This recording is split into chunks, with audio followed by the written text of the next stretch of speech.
Hi everyone, welcome back to DK Sharma Education Hub. Now we are starting with the science and technology part of Vision IAS Current Affairs, जिसका हम first part basically the part 11 of overall series of January 2022.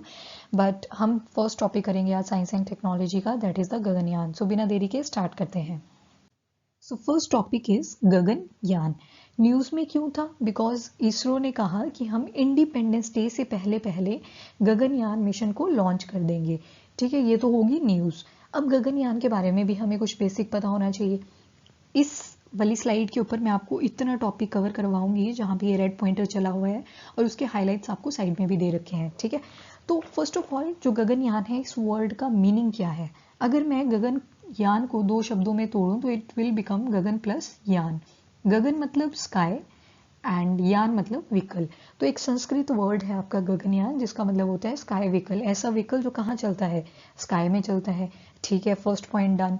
और ये Gaganyaan programme या mission क्यों launch किया गया? ऐसी क्या जरूरत पड़ी? बिकॉज इंडिया को स्पेशली इसरो को चेक करना है क्या हमारे अंदर इतनी कैपेबिलिटी है, क्या हमारे पास इंडिजिनस कैपेबिलिटी है कि हम ह्यूमन को स्पेस में भेज सकते हैं, और स्पेस में भी कहाँ? In low earth orbit. तो they just want to check कि हमारे अंदर अभी इतनी कैपेबिलिटी है भी या नहीं. तो that is through the Gaganyaan. अब ऐसे नहीं होगा कि एकदम से ह्यूमन को भेज देंगे. इसको भी डिवाइड करा गया है. कैसे डिवाइड कर दिया गया? 2 अनमैन्ड मिशन है और एक मैन्ड मिशन है. अनमैन्ड का मतलब है यहाँ पे कोई भी ह्यूमन बीइंग नहीं जाएगा, सिर्फ मशीन होगी. और मैन्ड का मतलब है यहाँ पे कौन जाएगा? Human being. ठीक है, तो 2 अनमैन्ड मिशन होंगे इसके अंदर और एक मैन्ड मिशन होगा. उसके बाद इसरो ने डिसाइड करा है कि जो हम अपना फर्स्ट मिशन लॉन्च करेंगे that would B uncrewed mission. Uncrewed का मतलब है अनमैन्ड. इसमें कोई ह्यूमन बीइंग बैठ के नहीं जाएगा. रोबोट्स होंगे, टेक्नोलॉजी होगी, आर्टिफिशियल इंटेलिजेंस वो सारी अटैच्ड होगी, but there would be no human being. Human being का यहाँ पे कोई रोल नहीं होगा. ठीक है, फिर उसके बाद सेकंड जो हम भेजेंगे वो भी हमारा कैसा रहेगा? अनमैन्ड रहेगा, पर उसमें हम भेजेंगे रोबोट को. किसको? रोबोट को, जिसका नाम रखा हुआ है वयोमित्रा. ठीक है, तो यहाँ पे रोबोट को भेजा जाएगा सेकंड वाले में. तो अगेन यहाँ पे भी कोई ह्यूमन बीइंग नहीं गया. एंड जो थर्ड वाला रहेगा दैट इज मैन्ड. इसमें ह्यूमन बीइंग को भेजा जाएगा. ठीक है, अब बात करें अगर अनमैन्ड की, तो क्यों भेजा जा रहा है ऐसे कि ह्यूमन को क्यों नहीं भेज दिया डायरेक्ट? एक्चुअली क्या होता है ना, फर्स्ट टाइम जो चीज ट्राई कर रहे हैं उसमें अनमैन्ड इसलिए भेजा जाता है because there can be a fatality. ठीक है, वहां पे ह्यूमन बीइंग की डेथ भी हो सकती है, बट अगर मशीन डिस्ट्रॉय हो रही है तो that is okay, although pollution would be there, but हमें क्या करना है? अपना एक्सपेरिमेंट चेक करना है. तो that's why it has been decided. और अनक्रूड मिशन जितने भी होते हैं इसको क्यों भेजा जाता है? अनक्रूड मिशन क्यों भेजे जाते हैं? जस्ट टू चेक कि हमारी टेक्नोलॉजी ठीक चल रही है. टेक्नोलॉजी का डेमोन्स्ट्रेशन चेक करेंगे, फिर सेफ्टी देखेंगे, देन रिलायबिलिटी देखेंगे कि मशीन कितनी रिलायबल है. और जो कंडीशंस होंगी ना उस क्रू की अंदर, वो ऐसी बनाई होंगी कि ह्यूमन बीइंग भी उसमें जा रहे हैं, although there would be no human being. तो जो फर्स्ट अनक्रूड है उसमें बस ये चेक करा जाएगा कि हमारी टेक्नोलॉजी की डेमोन्स्ट्रेशन कैसी है. दूसरी सेफ्टी एंड रिलायबिलिटी चेक करी जाएगी. और जब वयोमित्रा भेजा जाएगा इसमें जाएगा रोबोट. कौन जाएगा इसमें? रोबोट. तो रोबोट को basically as a human being की फॉर्म में भेजा जाएगा. ये चेक करा जाएगा कि वयोमित्रा वो रोबोट वहां पे किस तरह से और कैसी कंडीशन से सफर करेगा, और जो कंडीशंस होंगी that would be according to the human being. ठीक है, और इन दोनों के सक्सेस होने पे थर्ड भेजा जाएगा मैन्ड, जिसमें प्रॉपर एक क्रू जाएगा, जिसमें आई थिंक 2 मेल्स और 1 फीमेल सेलेक्ट करे गए हैं, वो जाएंगे इस क्रू में. डन. गगनयान प्रोग्राम की बात करें तो जो भी कोऑर्डिनेशन है, सिस्टम इंजीनियरिंग है, इम्प्लीमेंटेशन है, पूरे मिशन को कौन चेक करेगा? इसरो. देन अब देखो, कोई ना कोई नई टेक्नोलॉजी हमें इसमें रिक्वायर्ड होगी क्योंकि हमें ह्यूमन को भेजना है आफ्टर ऑल. तो we have to keep check on certain things. तो इसमें जो टेक्नोलॉजी है वो भी कुछ हटके है. First, human rated launch vehicle. जो लॉन्च व्हीकल होगा वो ह्यूमन रेटेड होगा. Second, crew escape system. एक तो एस्केप कब होता है? जब वो अपनी सर्च पॉइंट पे पहुंच जाएंगे, और दूसरा in case of the emergency. Third, habitable orbital module. कि जो ऑर्बिटल मॉड्यूल है इसका वो क्या हो? हैबिटेबल हो according to the existence of human being. फिर life support system, oxygen and all सारा इसमें इंक्लूडेड है। फिर क्रू की सिलेक्शन करी जाएगी, उनको प्रॉपर ट्रेनिंग दी जाएगी कि आप स्पेस पे जब जाओगे तो आपको वहाँ पे कैसे कैसे चलना है। ये भी हम देखेंगे, ये जो current status of Gaganyaan programme है इसमें आएगा सारा, ये लास्ट में डिस्कस करेंगे, पहले पूरा गगनयान मिशन कर लेते हैं। डन। फिर उनको पूरा वहाँ पे ट्रेनिंग दी जाएगी क्रू के मेंबर्स को कि किस तरह से आपने क्रू के अंदर वहाँ पे एक्टिविटीज़ को मैनेज करना है। सो that is the all responsibility of the training centre. अब देखो इसमें यूज़ हुआ है गगनयान ऑर्बिटल मॉड्यूल। अगर इसको मैं खोल के देखूँ ना, ये है basically Gaganyaan orbital module. Drawing पे इतना सीरियस मत लो, ये साइड में पिक्चर है, यहाँ भी आप देख सकते हो, ठीक है। इसको अगर मैं खोल के देखूँ तो इसमें दो पार्ट्स लगे हुए हैं। फर्स्ट को बोलते हैं क्रू मॉड्यूल एंड सेकेंड को बोलते हैं सर्विस मॉड्यूल। इन दोनों को जोड़ के बोल देते हैं गगनयान ऑर्बिटल मॉड्यूल। डन। मतलब C+S=O। यहाँ पे crew, this is service and finally orbital module बन जाएगा आपका। जो क्रू मॉड्यूल है इसका क्या काम है, अब देखो इसमें दो वॉल्स बनाई हुई हैं। अब दो वॉल्स बनाने का भी एक रीज़न है, और वो रीज़न क्या है, अब देखो जैसे ही कैप्सूल जाएगा, ठीक है, फ्रॉम अर्थ टू स्पेस, तो वहाँ पे होती है बहुत ज़्यादा हीट जनरेट। तो अगर हीट जनरेट होगी तो क्या हो सकता है, जो वॉल है उसकी रप्चरिंग हो सकती है। उस रप्चरिंग से प्रोटेक्ट करने के लिए एक थर्मल प्रोटेक्शन सिस्टम लगाया जाता है जिसको TPS बोलते हैं। तो इसलिए ये डबल वॉल्ड है, ठीक है, ताकि जितनी मर्जी इंटेंस एरोडायनेमिक हीट प्रोड्यूस हो जाए फ्लाइट के टाइम, वो जले ना और डेथ ना हो जो भी हमने क्रू मेंबर ऊपर भेजे हैं। और उसके बाद ओवरऑल अगर इसका वेट देखें तो it would be around 8000 kg। फिर जो सेकेंड पार्ट लगा है that is your service module. Orbital module की बात करें, अब इस पूरे स्ट्रक्चर को भेजा जाएगा बाय GSLV। GSLV की फुल फॉर्म रहती है जियो सिंक्रोनस सैटेलाइट लॉन्च व्हीकल। मतलब अगर किसी भी स्पेस ऑब्जेक्ट को हमें जियो सिंक्रोनस ऑर्बिट में भेजना है तो हम कौन सा यूज़ करते हैं, GSLV। तो यहाँ पे ह्यूमन रेटेड GSLV-3 यूज़ करा जाएगा। GSLV MK3 actually, MK3। तो ये भेजा जाएगा और इसकी वेलोसिटी कितनी होगी, तो दैट वुड बी 7800 मीटर पर सेकेंड। इस वेलोसिटी से इसको ऊपर भेजा जाएगा, ठीक है। देखो गगनयान मिशन के अंडर अगर देखें तो तीन टारगेट्स हैं। जो शुरू के दो होंगे वो अनमैन्ड रहेंगे, जो तीसरा होगा वो मैन्ड होगा। बट ओवरऑल देखें तो फर्स्ट मैन्ड मिशन रहेगा। डन। फिर इसमें क्या बोला गया कि जितनी भी ट्रेनिंग होगी और जो भी क्राइटेरिया होगा for the selection of the crew member, वो कौन कौन करेगा, वो इसरो और अपना इंडियन एयरफोर्स, ठीक है। क्योंकि इसमें जो क्राइटेरिया है वो इसी तरह से रखा गया है कि एक तो फ्लाइंग एक्सपीरियंस होना चाहिए, और दूसरा फिटनेस उनकी देखी जाएगी, तीसरा साइकोलॉजी उनकी देखी जाएगी, थर्ड एरोमेडिकल इवेलुएशन देखा जाएगा। एरोमेडिकल इवेलुएशन में बेसिकली ये चेक करा जाएगा कि जिनको हम ऊपर स्पेस में भेज रहे हैं वो मेडिकली फिट भी हैं, वो फ्लाइंग वाले एक्सपीरियंस को टैकल कर भी सकते हैं या नहीं, ठीक है। और ऊपर जब स्पेस में जाएंगे इस तरह से ये वाला स्पेस वाला पार्ट होएगा, तो क्या होता है, ऊपर आती है वेटलेसनेस वाली कंडीशन। तो वेटलेसनेस वाली कंडीशन को भी प्रैक्टिस करवाया जाएगा बाय स्पेशल एयरक्राफ्ट। और जो स्पेशल एयरक्राफ्ट होगा ना उसको क्या किया जाएगा, एक तरह से पैराबोलिक पाथवे में ऐसे एक 20 to 30 सेकेंड का ऊपर एक ऐसा स्टेज आएगा जिसमें वेटलेसनेस की कंडीशन आएगी। तो इसी 20 to 30 सेकेंड में उन्हें सीखना है कि how to tackle this weightlessness वाली कंडीशन को, देन ताकि वो फेमिलियर हो जाए एक तरह से। और उनको ये भी बताया जाएगा कि आपको कैसे अपना सर्वाइवल करना है, अगर बिकॉज ऊपर हम देखते हैं जब भी हमने जो लेयर्स होती है एटमॉस्फेयर की उनको पढ़ते हैं तो कभी टेम्परेचर इंक्रीज करता है, कभी टेम्परेचर डिक्रीज करता है। तो ओवरऑल अगर देखें तो सी आएगा, कब आएगा, जब वो वापस आ जाएंगे तब आएगा सी। तो उनको बताया जाएगा कि जब सी पे आप वापस पहुंचोगे तो आपको किस तरह से चीज़ें हैंडल करनी है, स्नो में कैसे आपको मेंटेन करके चलना है, माउंटेन वाले एरिया में कैसे मेंटेन करना है, और डेजर्ट वाली कंडीशन में कैसे मेंटेन करना है, ठीक है। उसके बाद एक साइड में पिक्चर दी गई है, उसको भी देख लेते हैं।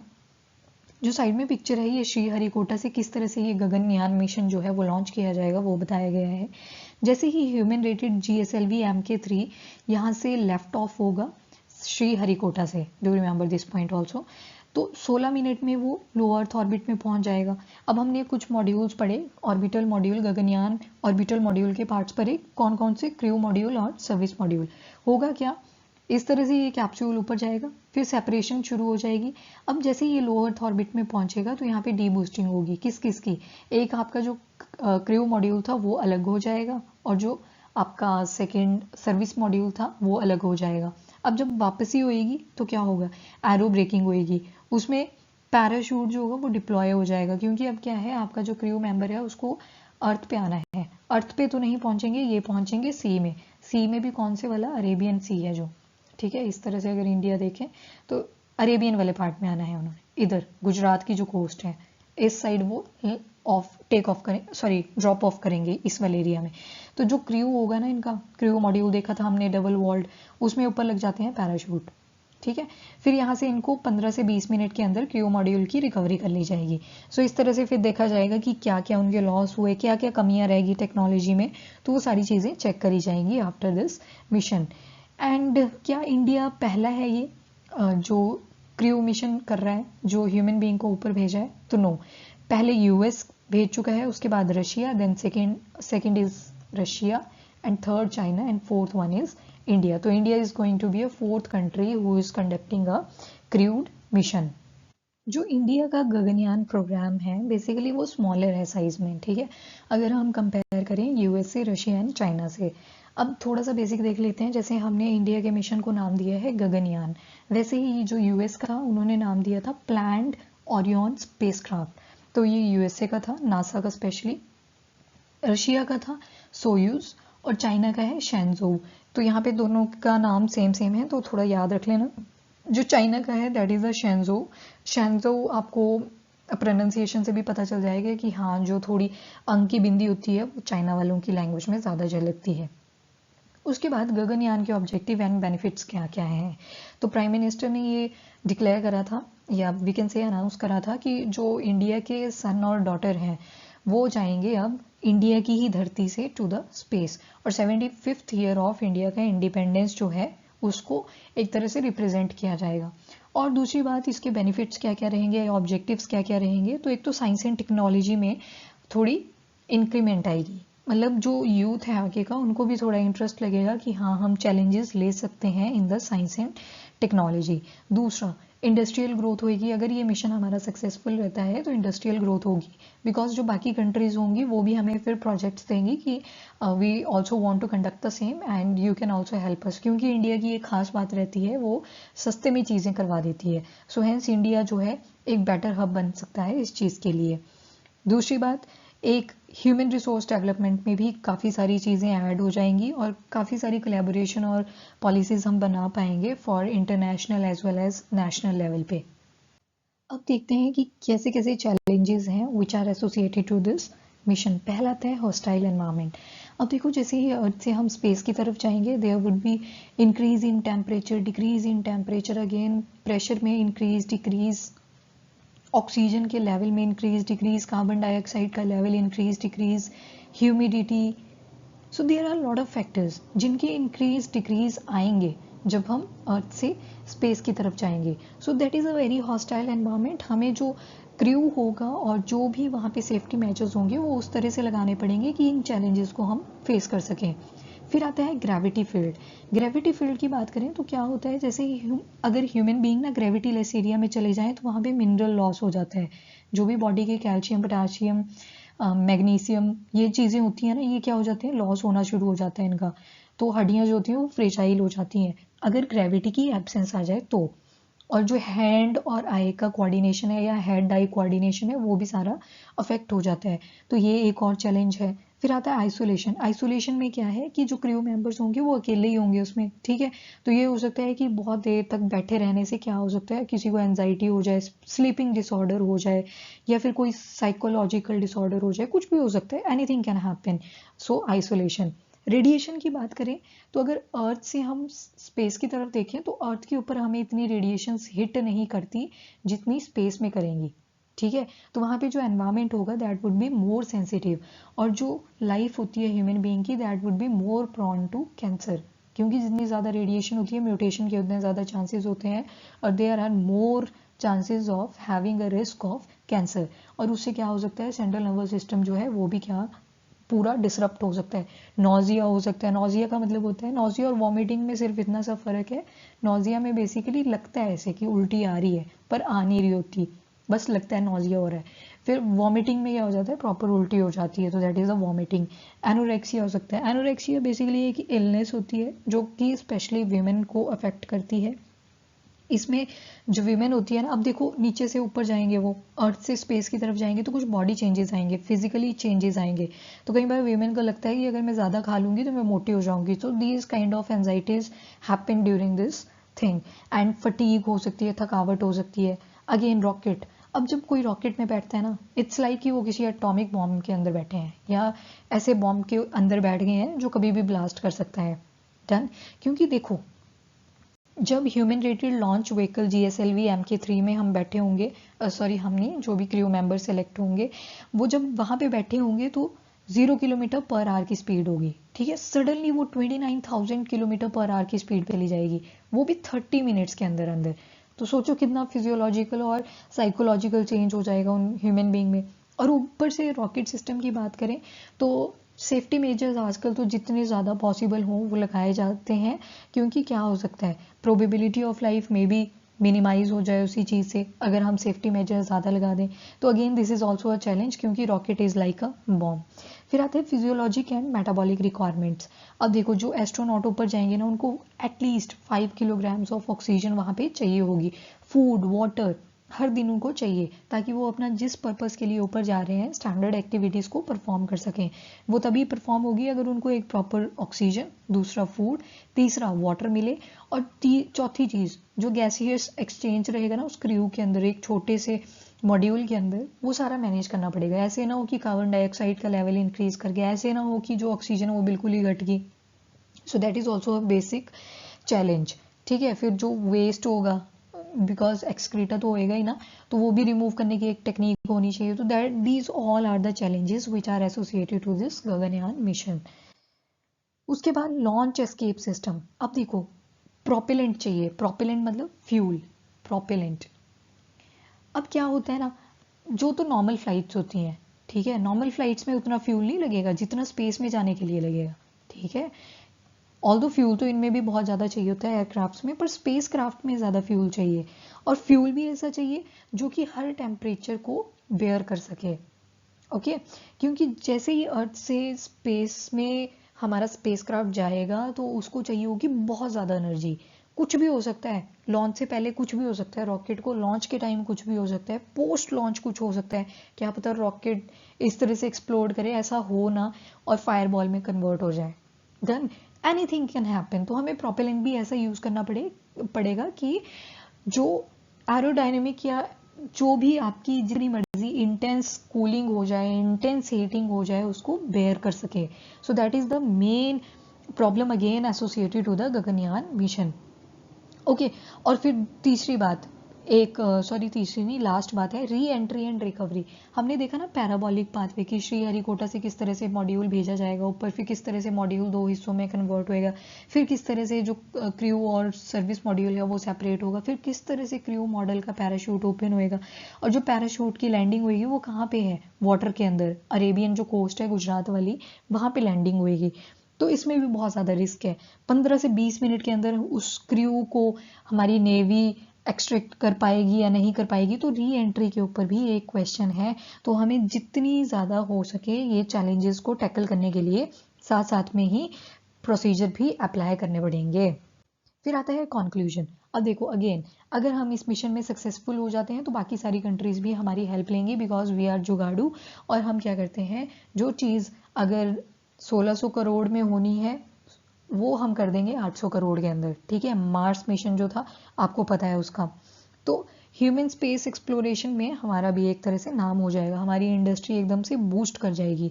और जो भी थ्रू, अब देखो एक स्पेस रेस भी चली हुई है, हम स्पेस को एक्सप्लोर कर रहे हैं, सिर्फ लो अर्थ ऑर्बिट तक ही हम लिमिट नहीं है, बट आगे भी हम स्पेस को एक्सप्लोर करना चाहते हैं, और एक तरह से स्पेस रेस लगी हुई है। Done. So it is very important कि अगर ये मिशन सक्सेसफुल होता है तो हमारा भी एक तरह से नाम आ जाएगा in the field of space race. जनवरी 2022 का अगर करंट स्टेटस देखें गगनयान प्रोग्राम का, तो बेंगलुरु में एस्ट्रोनॉट्स की ट्रेनिंग हुई, both aeromedical training as well as the flying practice. और हमने जो भी चीज़ें डिज़ाइन करी थी for the system of Gaganyaan mission वो सारा कंप्लीट हो चुका है। ह्यूमन रेटेड लॉन्च व्हीकल तैयार है, प्रोपल्शन स्टेजेस तैयार हैं, सब तैयार है। कॉन्फ़िगरेशन और डिज़ाइन ऑफ ग्राउंड इंफ्रास्ट्रक्चर वो भी कंप्लीट हो चुका है। और जितने भी हमने memorandum of understanding, contracts and implementation arrangement sign करे थे विद द फॉरेन कंट्रीज, मतलब national as well as international level पे, वो भी प्रोग्रेस में है। For example Russian space agency जिसका नाम है ग्लैप्कोसोम, तो इनसे हमने ऑर्डर करे थे space suit, crew seat, view port, वो मिल चुके हैं। और जो हमने CNES is basically the French space agency, इसकी फुल फॉर्म जानना जरूरी नहीं है बिकॉज ये फ्रेंच में है, फ्रेंच वर्ड है प्रॉपर, तो हमें इतना पता होना चाहिए कि जो CNES है that is a French space agency. तो जो इनसे हमने इम्प्लीमेंटेशन अरेंजमेंट ऑर्डर करे थे उनके पैकेजेस भी हमें कमेंस हो चुके हैं। और जितनी भी माइक्रो ग्रेविटी से रिलेटेड जो भी हमें एक्सपेरिमेंट्स करने थे वो भी सारे अंडर रिव्यू चल रहे हैं। This is the data of January 2022। अब आता है GSLV Mark 3। GSLV Mark 3 की अगर बात करूं तो मैं यहाँ पे एक छोटा सा डायग्राम बनाती हूँ। इस तरह से 2 स्ट्रैप्स लगी हैं, ठीक है। ये जो नीचे वाली 2 स्ट्रैप्स लगी हैं दीज आर द सॉलिड, ठीक है। और ये जो सॉलिड 2 सॉलिड स्ट्रैप वंस लगी हैं ये जुड़ी हुई हैं आपकी ऊपर लिक्विड बूस्टर के साथ, मतलब एक एक एंड पे एक एक स्ट्रैप लगी हुई है किसके ऊपर, कोर लिक्विड बूस्टर। फिर इसके ऊपर लगा है एक क्रायोजेनिक अपर स्टेज। अब देखो क्रायोजेनिक वाला ऊपर इसलिए लगा है बिकॉज ऊपर चाहिए हमें ऐसा फ्यूल जो चेंज इन द टेम्परेचर को बियर कर सके। और नीचे लगा है सॉलिड वाला ताकि नीचे हमें चाहिए बहुत ज़्यादा एनर्जी, ठीक है। बहुत ज़्यादा एनर्जी चाहिए हमें जब अर्थ से स्पेस की तरफ को जाना है, जब हमें अपनी स्पीड 0 km/h टू 29,000 km/h करनी है, तो दैट इज़ द क्रायोजेनिक ऐसा फ्यूल होता है जो कि हर काइंड का टेम्परेचर बेयर कर सकता है। ओके फिर उसके बाद बोलते हैं ये जो 2 स्ट्रैप्स हैं GSLV Mark 3 की वो कहाँ पे लगी हैं, on the end of the core liquid booster. Alright, फिर उसके बाद बोला कि 4 टन क्लास ऑफ सैटेलाइट जो है वो जियोसिंक्रोनस ट्रांसफर ऑर्बिट में लगा दी जाएंगी और about 10 ton of low earth orbit में लगाई जाएगी। मतलब 4 टन कहाँ पे लगाई गई, आपके GTO में, और 10 टन लगाई जाएगी आपकी लो अर्थ ऑर्बिट में। और which is about the capability of GSLV, ठीक है, ट्वाइस 2 गुनी कैपेसिटी है GLV Mark 2 के कंपैरिजन में। अब देख लेते हैं कौन कौन से स्पेस मिशंस डिसाइड हुए थे। फर्स्ट है स्मॉल सैटेलाइट लॉन्च व्हीकल। इसको डिसाइड किया गया था कि फर्स्ट क्वार्टर ऑफ 2022 में लॉन्च कर दिया जाएगा। इसका मेन पर्पस क्या था, 500 किलोग्राम का पेलोड लेके जाएगा to the height of 500 kilogram. 3 stages होंगी, एक solid vehicle in order to carry the multiple satellite, और सैटेलाइट भी कौन सी, नैनो आपका बिल्कुल छोटा, फिर माइक्रो थोड़ा उससे नैनो से बड़ा, और उससे बड़ा स्मॉलर वन। तो ये स्मॉल सैटेलाइट लॉन्च व्हीकल की बात करी गई। और इसमें क्या है, बेसिकली मार्केट को रिप्रेजेंट करा जाएगा। क्या होता है ना कि जैसे फॉर एग्जांपल एक कंट्री अगर अपनी सैटेलाइट्स लेके जा रही है ना, पड़ोस वाली कंट्री बोल देती है यार भाई हमारी भी सैटेलाइट ले जा, ठीक है, हमारी भी हेल्प हो जाएगी, हम तुझे पैसे पे कर देंगे। So that's how this small satellite launch vehicle was decided. फिर आता है रेडार इमेजिंग सैटेलाइट जिसको रिसेट 1A भी बोला जाता है। और इसमें क्या बोला गया है कि लॉन्च कर दिया जाएगा इन अर्ली 2022। सिक्स्थ है ये in the series of reset satellite. ISRO का ही ये भी प्रोग्राम है अगेन, और ये 6th था, ठीक है, 6th वाला था ये जो रिसेट 1A है। इसमें बेसिकली रिमोट सेंसिंग सैटेलाइट को भेजा जाएगा ताकि जो भी टफ टेरेन्स है अर्थ के उनको स्टडी किया जा सके, चाहे वो लैंड एरिया है या फिर कोई ओशन वाला एरिया है, वाटर एरिया है। फिर थर्ड मिशन है आदित्य L1। आदित्य से पता लग रहा है सन की बात हो रही है, मुहावरे पढ़ते हैं ना, तो जो सूर्य होता है उसका मुहावरा होता है एक आदित्य, तो आदित्य का मतलब है यहाँ पे सन। एंड L1 ऐसी लोकेशन है जिसको बोलते हैं लैग्रेंजियन पॉइंट। लैग्रेंजियन पॉइंट जो है, लैग्रेंजियन पॉइंट 1 भी इसको बोल देते हैं। This is the basically point where we want to study about the sun. इसका प्लान करा गया था कि इसको हम 2022 के बीच में जैसे लॉन्च कर देंगे। इसरो का ही मिशन है अगेन, और सन का एटमॉस्फेयर स्टडी करने के लिए इसरो ने सिलेक्ट करा L1 पॉइंट को लैग्रेंजियन पॉइंट भी बोलते हैं, लैग्रेंजियन पॉइंट 1। अर्थ और सन के बीच में ये एक पॉइंट है, वहाँ पे ये आदित्य सैटेलाइट को प्लेस किया जाएगा in order to study the sun. और ये जो स्पेसक्राफ्ट है ना, ये बेसिकली 1.5 मिलियन किलोमीटर तक का डिस्टेंस ट्रैवल करेगा from earth to that Lagrangian point 1। और यहाँ पे कॉम्प्रिहेंसिव रिसर्च करी जाएगी on the processes that occur in the sun atmosphere, कि सन के एटमोसफेयर में क्या क्या चीज़ें चेंज हो रही हैं जिससे हम और ज़्यादा सोलर फिजिक्स की प्रॉब्लम्स को सॉल्व करने में हमें थोड़ी हेल्प मिल सके। फिर उसके बाद अगला मिशन है चंद्रयान 3। चंद्रयान 3 को बोला गया था कि थर्ड क्वार्टर ऑफ 2022 में लॉन्च कर देंगे। इसमें बेसिकली जो स्पेस एजेंसी है हमारी इसरो, उसका एक डिसीजन है कि हम बिल्कुल सॉफ्ट लैंडिंग करवाएंगे। कहाँ पे करवाएंगे? South pole of lunar surface, मतलब जो मून का बेसिकली साउथ पोल है वहाँ पे हम सॉफ्ट लैंडिंग करवाएंगे, क्योंकि जो साउथ वाला पार्ट है मून का वो बहुत कम एक्सप्लोर किया गया है। That's why we have decided कि we will explore the south pole of lunar surface. ठीक है। और जो चंद्रयान 3 होगा ना, उसमें ऑर्बिटर नहीं प्रेजेंट होगा। Although lander and rover would be there, but orbiter नहीं है। लैंडर और रोवर वहाँ पे प्रेजेंट होएगा। फिर आता है NASA ISRO synthetic aperture radar, इसको निसार भी बोला जाता है, और इसको शेड्यूल करा गया है कि 2023 में लॉन्च किया जाएगा। जो भी प्रॉब्लम्स आ रही हैं, ग्लोबल एनवायरमेंटल चेंज हो रहा है, क्लाइमेट चेंज हो रहा है, जो भी नेचुरल रिसोर्सेज रिलेटेड प्रॉब्लम्स आ रही हैं उनको अंडरस्टैंड करने के लिए ये मिशन लॉन्च करा गया है। और सो दैट कि क्लाइमेट चेंज का क्या इफेक्ट पड़ रहा है हमारे अर्थ के ऊपर, हमारे एनवायरमेंट के ऊपर, वो सारा कहाँ पे स्टडी करा जाएगा? निसार के अंदर, NASA ISRO synthetic aperture radar. फिर आता है शुक्रयान 1। अब शुक्रयान से ही पता लग रहा है कि ये वेनस का है, तो शुक्रयान 1, क्योंकि ये हमारा फर्स्ट मिशन है टू द वेनस, तो इसको नाम दिया गया है शुक्रयान 1। और इसको लॉन्च करने का डिसाइड करा गया है या तो 2024 में किया जाएगा या तो 2026 में किया जाएगा। इसका मेन पर्पज है टू द वेनस, और ये फर्स्ट हमारी फ्लाइट होगी टू द प्लैनेट वेनस। ठीक है। So this is all about your first topic, that is Gaganyaan mission of January 2022। आगे हम करेंगे एंटी माइक्रोबियल वाला टॉपिक। So this is it from my side. Thank you and have a nice day.